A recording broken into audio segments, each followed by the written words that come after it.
What's happening, polite society? I hope you're having a good week. Today, I'm going to be talking about some recent news involving the PCUSA. So let's delve in. Hello, everyone.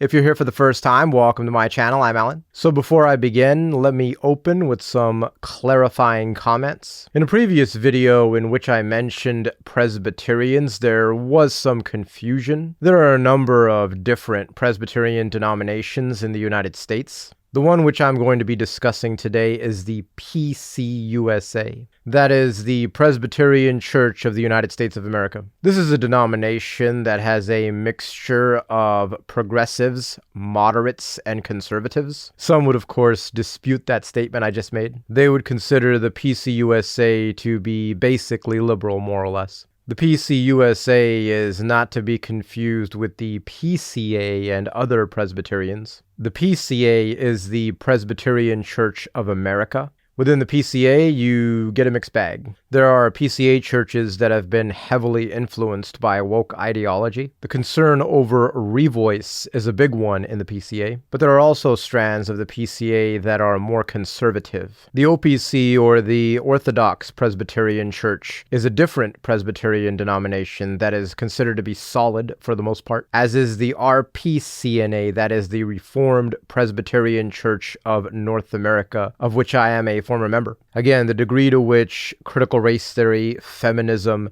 and plus ideology have crept in should be judged on a case-by-case basis. And there are other conservative Presbyterian denominations out there as well. But overall, thus far, there has not been complete capitulation among the three conservative Presbyterian groups that I mentioned. The same cannot be said when it comes to the PCUSA. I don't want to get too technical here, but Presbyterians have a form of church government which many Christians may not be familiar with.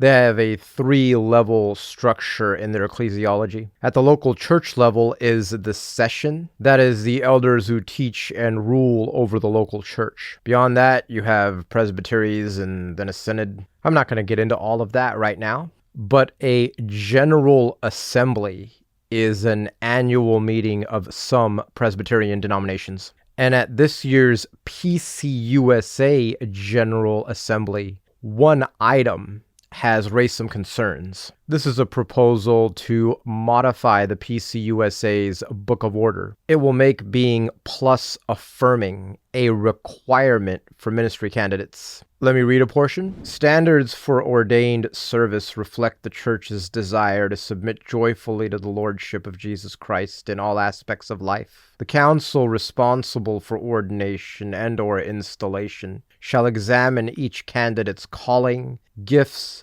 preparation, and suitability for the responsibilities of ordered ministry. The examination shall include, but not be limited to, a determination of the candidate's ability and commitment to fulfill all requirements as expressed in the constitutional questions for ordination and installation, and in the principles of participation, representation, and non-discrimination found in F 1.0403. Councils shall be guided by Scripture and the confessions in applying standards to individual candidates.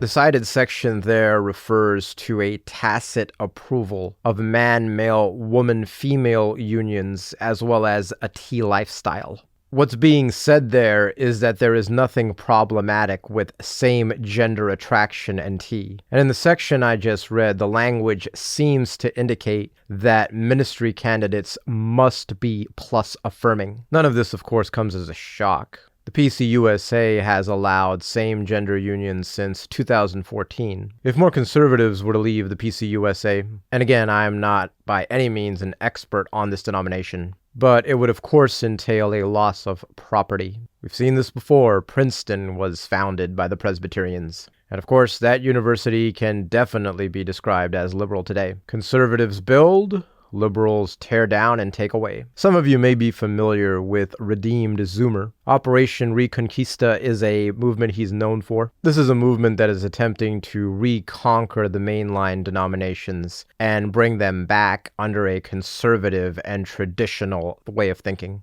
I mean, of course, I'm behind him on that, but man, does that sound daunting. Alright everyone, that's a wrap for now. Ladies and gents, if you want to share your own thoughts, be sure to do so in the comments section down below. Thanks for watching everyone. If you like this video, please give it a thumbs up. If you like the content here, you can subscribe by clicking on the icon on the bottom right. Then you can hit the bell for notifications. I upload a new video every Wednesday and every Saturday. Have an awesome rest of your week, and for my brothers and sisters in the Lord, may the grace of the Lord Jesus Christ, the love of God, and the fellowship of the Holy Spirit be with you all always. I will see you all in the next video. God's blessings on your week.